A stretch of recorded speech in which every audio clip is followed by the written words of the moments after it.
खबर भिंड से, जहां पर लॉकडाउन की वजह से फूलों का उत्पाद पूरी तरह से ठप हो गया, जिससे फूल उत्पादकों पर काफी असर पड़ा है। दरअसल फूलों की फसल बचाने के लिए और फूलों की फसल को बेचने के लिए किसान तैयार हैं, लोग तैयार हैं, लेकिन लॉकडाउन के चलते फूलों की बिक्री बंद हो चुकी है, जिससे तेज धूप में सारे फूल खराब हो रहे हैं और इसी की वजह से फूल उत्पादकों को लाखों रुपए का नुकसान हो चुका है। वहीं उनको अपनी जीवन यापन करने में परेशानी भी हो रही है। कितने बीघा में आपने फूल लगाया था? ना सब्जी है घर पे, कुछ भी नहीं मिल पा रहा है। सरकार की तरफ से भी कुछ मदद नहीं हो रही है। क्यों सरकार की तरफ से क्यों मदद नहीं हो रही? अरे मेरे पास ना तो राशन कार्ड है, ना ही वो है गरीबी रेखा, कुछ मजदूरी कार्ड भी नहीं है। इस वजह से सरकार से कोई मदद नहीं हो पा रही है। तो कितने बीघा में आपने फूल लगाया था, कितना नुकसान हुआ है? फूल लगाया है, 1 बीघा में फूल हैगा। नुकसान करीब ये शादी नहीं हो पा रही है, इस वजह से 1-1.5 लाख रुपए का नुकसान है हमारा। कम से 3-4 लाख रुपए का नुकसान हुआ है। शादी ब्याह नहीं हो रहा है, उस चक्कर में कुछ भी अपन को काम धंधा नहीं है, बस इधर ही आते हैं, बैठे रहते हैं उधर ही। बस 2 बीघे में फूल लगाया हमने। वो जो दुकान पे विक्रेता होती थी 1000 रुपये 1200 रुपये मिलते थे रोज के, आज कुछ नहीं मिल रहा मेरे को। तो ये तो बात रही यहाँ की, जहां पर लॉकडाउन के चलते और कोरोना संक्रमण के चलते जो लॉकडाउन किया गया है, इसी के चलते जो व्यापारियों को काफी नुकसान हो रहे हैं, उसकी एक बानगी यहाँ पर देखने को मिली। चलिए अब आपको हम रियलिटी चेक कराएंगे कि लॉकडाउन का किस हद तक कहां कहां पर और कैसे पालन हो रहा है और अलग अलग जगहों पर क्या कुछ इसकी स्थिति निकलकर सामने आ रही है। इसी कड़ी में सबसे पहले आपको लिए चलते छत्तीसगढ़ की राजधानी रायपुर में, जहां पर हमारे साथ में संवाददाता अंकिता शर्मा जुड़ चुकी हैं। अंकिता, जानना चाहेंगे, बात अगर छत्तीसगढ़ की करें तो यहां पर हालात काफी नियंत्रण में होते ही जा रहे थे और 4 ही एक्टिव केस बचे थे। इसी बीच में एक मेडिकल नर्सिंग ऑफिसर को भी कोरोना होने की जानकारी मिली, पुष्टि हुई।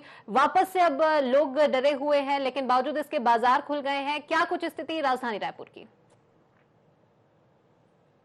जी देखिए, कल जिस तरह से केंद्र सरकार के जो नियम आए थे कि आप जो है अपनी दुकान वगैरह खोल सकते हैं, लेकिन उसके बाद जो है कल की अगर हम बात करें तो कलेक्टर ने लगातार बैठक ली और बैठक के बाद ये निर्णय लिया कि जो नियम कानून जो पहले बनाए गए थे उसी नियम के तहत जिनको जिनको जिस चीजों को पात्रता मिली थी केवल वही चीज खुली रहेगी, जिसके बाद फिर से जो लॉकडाउन की स्थिति है वो यहाँ पर देखने को मिल रहा है। जितने भी दुकानें हैं केवल 2 बजे तक खुलने का जो आदेश जो कलेक्टर के द्वारा दिया गया था वो जो है खुल रहे हैं। लेकिन अगर हम बात करेंगे तो आज अक्षय तृतीया का मौका है और ऐसे मौके में जो है सदर बाजार, जो राजधानी रायपुर का जो सदर मार्केट है वो गुलजार रहता है। लेकिन लॉकडाउन के चलते अगर मैं दिखाना चाहूंगी कि किस तरह से लॉकडाउन के चलते पूरे ये सदर मार्केट में सुनसान है और जितने भी ज्वेलरी दुकानें हैं वो पूरे यहाँ पर बंद है। जो लॉकडाउन का असर यहाँ पर देखने को मिल रहा है, क्योंकि देखिए आज अक्षय तृतीया के मौके पर सभी लोग जो है सोना खरीदना बहुत ही अच्छा माना जाता है, शुभ माना जाता है। लेकिन उसके बाद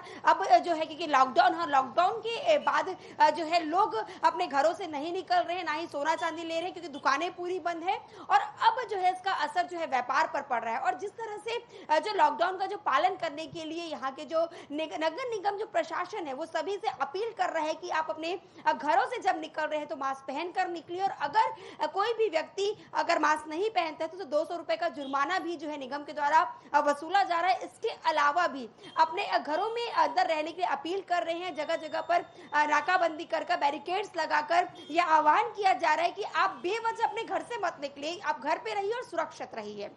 बिल्कुल, तो लॉकडाउन के तमाम नियम तो बनाए जा रहे हैं, लेकिन लोग इसका किस हद तक पालन करते हैं ये देखने वाली बात होती है। अंकिता, आगे आपसे ये भी जानना चाहेंगे कि जिस प्रकार से छत्तीसगढ़ की स्थिति को देखते हुए थोड़ी सी रियायत दी गई, थोड़ी छूट दी गई, लेकिन हाल फिलहाल में जो कल ही की जो खबर थी कि गोल बाजार वाला जो इलाका है वहां पर जरूरी चीजों के लिए दुकानें तो खुली, लेकिन वैसी दुकानें भी खुली जिसकी जरूरत अभी नहीं थी और बावजूद इसके जाम जैसी स्थिति वहां पर निर्मित हो गई थी। तो ऐसे में अगर लोग लापरवाह करेंगे, लोग लापरवाही बरतेंगे, तो अभी जो स्थिति सामान्य होती जा रही छत्तीसगढ़ की वो कहीं ना कहीं अब चिंता में डाल सकती है, क्योंकि एक चिंता का विषय है ये। बेशक जिस तरह से केंद्र शासन का जो आदेश आया था जिसमें सभी दुकानों को खोलने का जो है आदेश वो जारी हो गया था, लेकिन लेकिन जिसके बाद जो है राज्य शासित जो केंद्र है, राज्य शासित जो लोग हैं, वहां पे राज्य सरकार ने अपील की, उन्होंने कहा, बैठक ली और बैठक के बाद निर्णय लिया कि ऐसे कोई भी दुकानें नहीं खुलेंगी, जो पहले जो नियम है वही नियम जो है वो अपनाया जाएगा। लेकिन केंद्र शासन के जो आदेश के बाद सभी जो गोल बाजार की जो स्थिति है, वहां पर सभी दुकानें खुल चुकी थी, लोग भी वहां पर लगातार भीड़ देखने को मिल रहा था। जो नियम कानून थे वो वहां पर नहीं पता था। लेकिन अगर इसी तरह से अगर जनता इन तमाम नियमों का पालन नहीं करेगी, सोशल डिस्टेंसिंग का पालन नहीं करेगी, अगर मास्क लगाकर नहीं निकलेगी, तो ऐसी स्थिति और बढ़ सकती है। क्योंकि जिस तरह से जो ये केस है जो निकलकर थोड़े दिन पहले ही सामने आया था, जहां पर उपचार करने वाली जो महिला थी, जो वहां पर देखरेख कर रही थी, उन्हें खुद जो है कोरोना पॉजिटिव पाया गया, जिसके बाद अब चलिए, बिल्कुल। तो लोग लापरवाही बरत रहे हैं और इसी की एक वानगी राजधानी रायपुर के गोल बाजार वाले इलाके में भी देखने को मिली है, क्योंकि प्रदेश सरकार ने थोड़ी सी रियायत तो जरूर दी है, लेकिन लोग अगर इस पे सतर्क नहीं रहेंगे, लोग अगर लापरवाही बरतने से बाज नहीं आएंगे, तो हालात कहीं ना कहीं चिंताजनक निकलकर सामने हो सकते हैं। चलिए, ये बात हुई राजधानी रायपुर की। अब आपको लिए चलते हैं मध्य प्रदेश के उज्जैन की ओर, जहां पर हमारे साथ में सहयोगी अभय तिरवार जुड़ चुके हैं।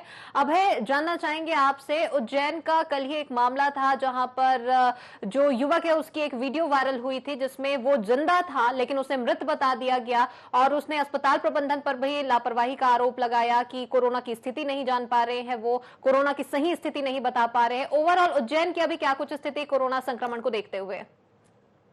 कल जो INS पर भी खबर चली थी, सबसे पहले हम लोगों ने अजीज जीनवाला को लेकर, जिसने उसने अपनी जारी किया था वीडियो, और उसके बाद प्रशासन हरकत में आया है और पूरा जो है वो एरिया है उसको क्लियर किया गया, वहाँ हॉस्पिटल को, RD गाड़ी अस्पताल के, और अधिकारियों ने भी वहाँ जाकर देखा कि कितनी क्या अव्यवस्था है। अब लॉकडाउन की जहाँ तक बात की जाए प्रथा, तो अब काफी कुछ असर आने लगा है उज्जैन के अंदर। प्रशासन बहुत सक्रिय और टाइट हो गया है। मैं इस समय मौजूद हूँ देवास गेट एरिया में। देवास गेट एरिया का वो क्षेत्र है जहाँ पर मेरे जो बाईं तरफ है, बाईं तरफ का जो क्षेत्र है, शकील दिखाएंगे, बाईं तरफ का क्षेत्र, ये पूरा का पूरा महाकाल मंदिर की तरफ जाने वाला रास्ता है। ये यहाँ से सीधा आप देख रहे हैं, ये महाकाल मंदिर, इसके बाद में बेगम बाग, तोपखाना, और ये पूरा का पूरा कंटेनमेंट एरिया है और ये सीधा रामघाट तक जाता है। तो यह आम दिनों में यहाँ पर बड़ी भीड़ भाड़ हुआ करती है, सैकड़ों की तादाद, हजारों की तादाद में लोग यहाँ से गुजरते हैं। और एक खास बात और प्रथा कि आज अक्षय तृतीया है। अक्षय तृतीया के दिन काफी गहमा गहमी रहती है। ये जो मार्ग मैंने बताया था, इस मार्ग पर आगे जाकर जो है वो सोने चांदी की दुकानें भी हैं, कपड़ों की दुकानें भी हैं। तो आम दिनों में यहाँ भारी तादाद में भीड़ हुआ करती थी। इसके ठीक पीछे मेरे आप देख रहे हैं, पुलिस जो है यहाँ पर काफी एकदम चुस्त दुरुस्त है, तैनात है। यहाँ पर बहुत सारे लोग, इस एरिया को पूरे तरीके से टाइट किया हुआ है। और ये आप देखेंगे, ये इस अपने स्क्रीन पर ये है नजारा, यहाँ से सीधे आप देखेंगे तो रेलवे स्टेशन का नजारा है ये, जहां पर आम दिनों में काफी भीड़ होती है, काफी। और दूसरी तरफ आप मेरे दाहिनी तरफ का जो मार्ग देख रहे हैं, ये रास्ता है, अपनी स्क्रीन पर देखें, ये Dewas gate area, bus stand का एरिया कहा जाता है। तो ये शहर की हृदय स्थली है, bus stand, railway station. Police यहाँ पर पूरी तरह चाक चौबंद है।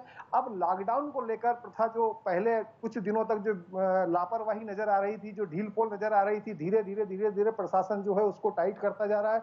चूंकि लगातार उज्जैन के अंदर Incoming call from you, Mishida.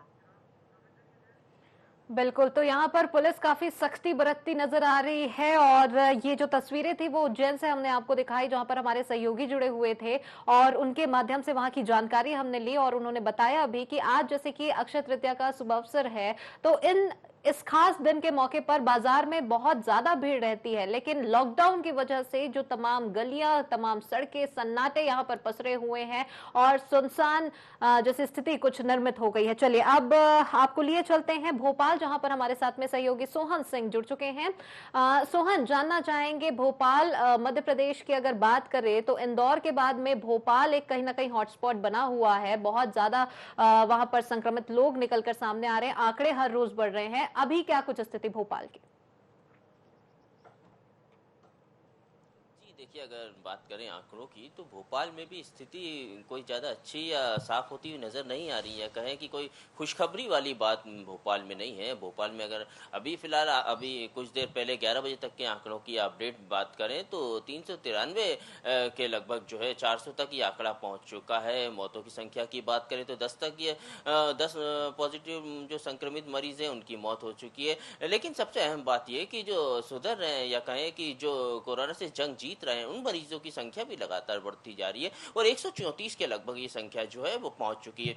अब जैसा आपने पूछा है कि मध्य प्रदेश में अगर बात करें इंदौर और भोपाल ये हॉट स्पॉट बने हुए हैं, लेकिन इसके साथ अगर आज जो कई दुकानें या कहें बाजार खोलने की बात आई थी तो कई जगह स्थिति जो है बहुत अच्छी है। लेकिन अगर मध्य प्रदेश में लगभग 6 शहरों की बात करें, भोपाल हो, इंदौर हो, जबलपुर हो, धार हो, उज्जैन हो, खरगोन हो और साथ में अगर होशंगाबाद को भी जोड़ ले तो ये शहर वो शहर है जहाँ पे लॉकडाउन से बिल्कुल भी ढील जो है नहीं दी गई है, क्योंकि यहाँ पे जो क्षेत्र हैं या कहें जो पॉजिटिव मरीज हैं वो तो बढ़ते जा रहे हैं, लेकिन राजधानी में क्वारंटाइन क्षेत्रों की बात करें, एरिया की बात करें तो वो उनमें जो है लगातार जो है कमी आती जा रही है। तो ये एक अच्छी बात है। लेकिन अगर हाँ लॉकडाउन में ढील या आगामी समय में कोई राहत की बात करें तो फिलहाल वो नज़र नहीं आ रही है। अब अगर आज के दिन की बात करें तो अक्षय तृतीया जो आज अक्षय तृतीया है, लेकिन आज जिस तरह से एक तो शादियों का माहौल रहता है क्योंकि आज के दिन कोई मुहूर्त की ज़रूरत नहीं होती, लेकिन आज अगर देखें तो पूरी तरह से लोग जो है घर में हैं, जिनकी शादियां तय भी थी वो भी बिल्कुल शादी नहीं कर रहे हैं। और अगर बात करें इससे जुड़ी सर्विसेज की तो उनसे बाकायदा एडवांस वापस लिया जा रहा है, क्योंकि कहीं ना कहीं जो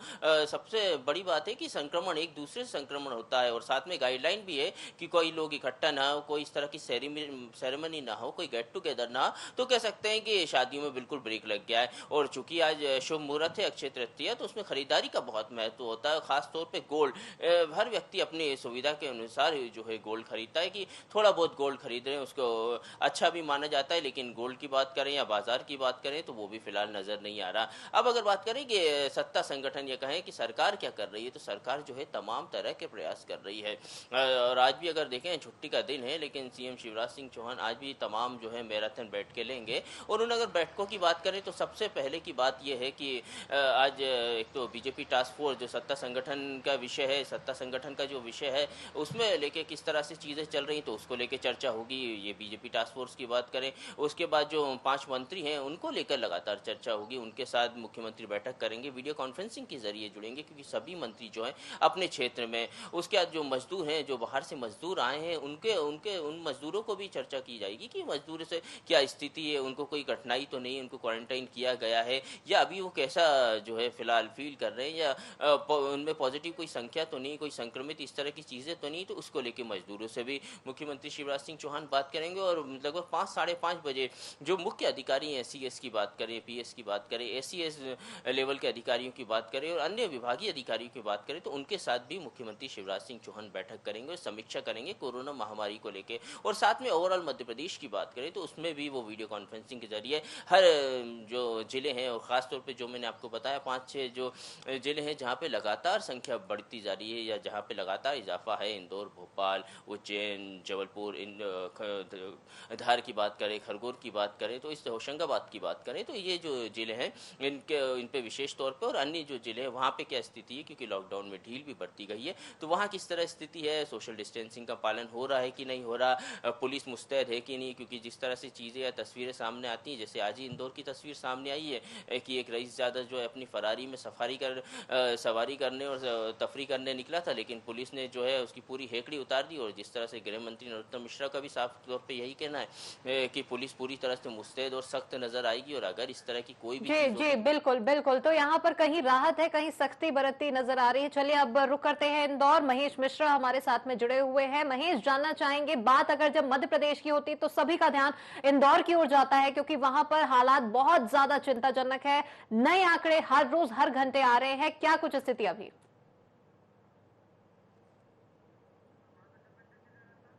लगता है महेश से संपर्क हमारा नहीं हो पा रहा है। तो आपको बता दें कि जब बात मध्य प्रदेश की होती है तो इंदौर पर सबकी नजर जाती है।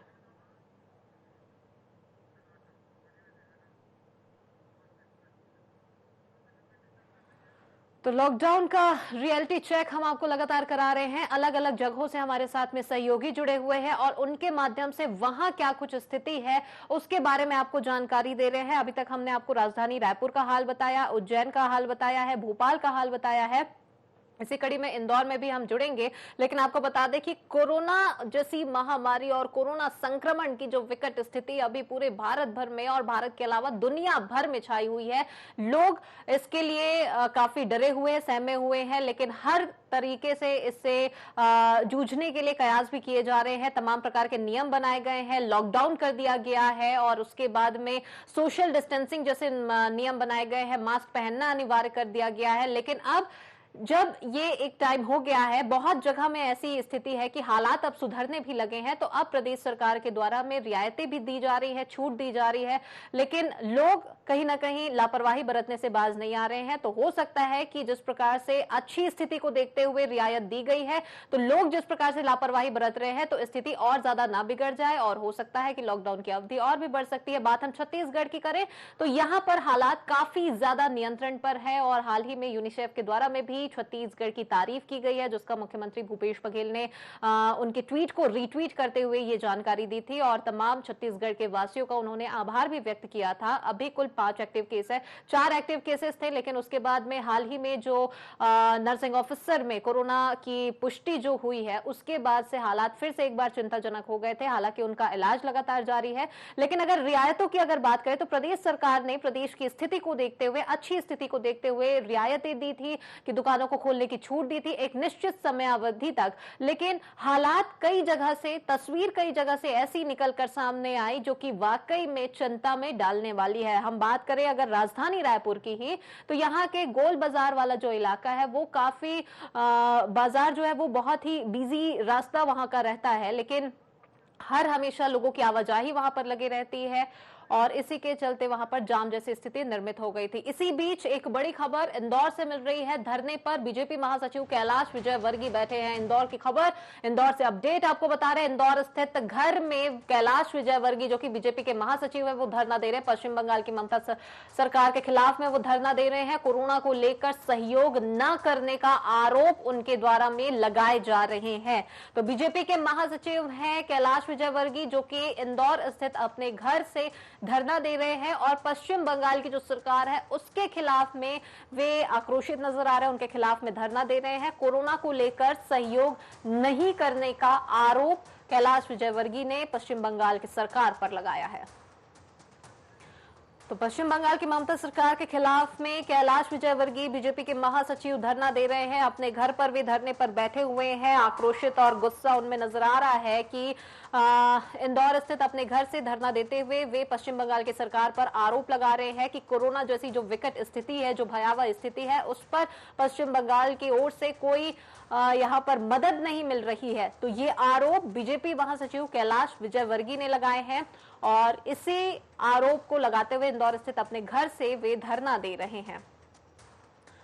तो पश्चिम बंगाल की सरकार पर आरोप बीजेपी द्वारा लगाया जा रहा है। बीजेपी के महासचिव हैं कैलाश विजयवर्गीय। इंदौर से लेटेस्ट अपडेट इस वक्त की आपको बता रहे हैं कि कैलाश विजयवर्गीय जो कि इंदौर में उनका जो निवास है वहां से बैठकर धरना दे रहे हैं। पश्चिम बंगाल की ममता सरकार के खिलाफ में वो धरना दे रहे हैं और उन पर आरोप बीजेपी के महासचिव के द्वारा में लगाया गया है। कैलाश विजयवर्गीय का सीधे और साफ तौर पर कहना है कि अभी की जो ये विकट स्थिति आई है जिसमें पूरा मध्य प्रदेश, पूरी दुनिया इससे जूझ रही है, ऐसे में पश्चिम बंगाल की ओर से कोई मदद, कोई सहयोग नहीं मिल रहा है। तो सहयोग न करने का आरोप कैलाश विजयवर्गीय ने पश्चिम बंगाल सरकार पर लगाए हैं और यही वजह है कि इंदौर स्थित जो उनका निवास है, जो आवास है, वहां से वे धरने पर बैठ गए हैं।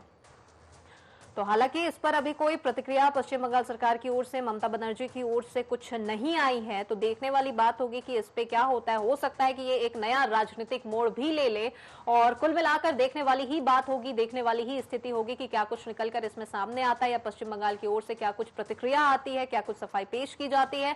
लेकिन अभी जो फिलहाल लेटेस्ट अपडेट है, जो बड़ी खबर है वो यही है कि इंदौर स्थित अपने घर से बीजेपी के जो महासचिव है कैलाश विजयवर्गीय वो धरना दे रहे हैं। पश्चिम बंगाल की जो ममता सरकार है उनके खिलाफ में वे ये धरना दे रहे हैं, आरोप उन्होंने उस पर लगाया है और सीधे साफ तौर पर कैलाश विजयवर्गीय ने आरोप लगाया है ममता बनर्जी पर कि जो कोरोना जैसी जो विकट स्थिति अभी निर्मित हुई है इस पर पश्चिम बंगाल की ओर से कोई सहयोग नहीं मिल रहा है, कोई मदद नहीं मिल रही है, ये कहना है बीजेपी के महासचिव कैलाश विजयवर्गीय का। और इसे ही देखते हुए वे अपने घर से धरने पर बैठे हुए हैं, अपने घर में बैठकर उनके द्वारा में धरना दिया जा रहा है।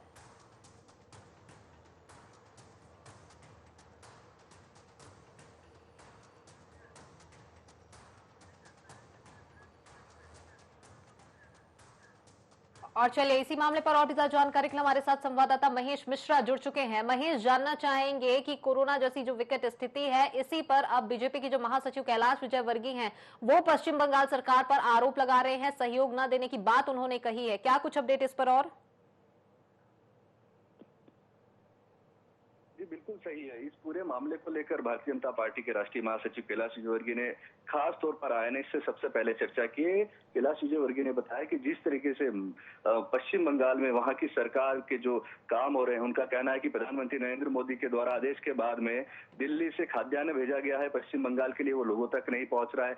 वहां से जो डॉक्टर्स के लिए पीपीई किट भेजी गई है वो पहन के टीसीएम के नेता घूम रहे हैं, पर डॉक्टरों को नहीं मिल रही, जिससे डॉक्टर इन्फेक्टेड हो रहे हैं। आम लोगों तक राशन नहीं पहुंच रहा है, उस राशन को लूट कर उसकी कालाबाजारी की जा रही है टीएमसी के लोगों के द्वारा। ये सीधा सीधा आरोप कैलाश विजयवर्गीय द्वारा लगाया गया।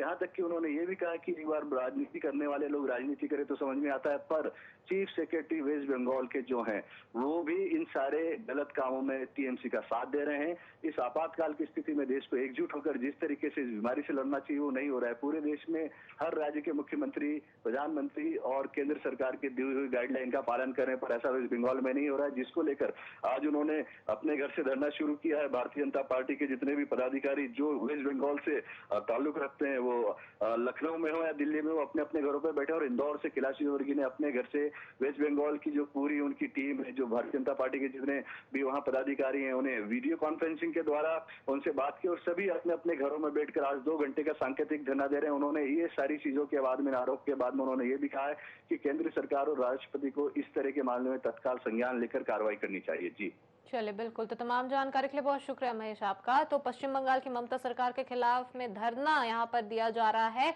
और कैलाश विजयवर्गीय का सीधे साफ तौर पर कहना है कि ये जो विकट स्थिति है इसमें जब एकजुट होकर बात करनी चाहिए, एकजुट होकर काम करना चाहिए, तो ऐसे में पश्चिम बंगाल की सरकार हाथ पर हाथ धरे बैठी है, किसी भी प्रकार का मदद उनसे नहीं मिल पा रहा है, कोई भी प्रकार की सहयोग उनसे नहीं मिल पा रहा है। सबसे पहले उन्होंने INH 24/7 से खास बातचीत की और ये आरोप उन्होंने INH के माध्यम से लगाया कि पश्चिम बंगाल की जो सरकार है वो इस वक्त में कोई मदद नहीं कर रही है, कोई पहल उनके द्वारा में नहीं की जा रही है।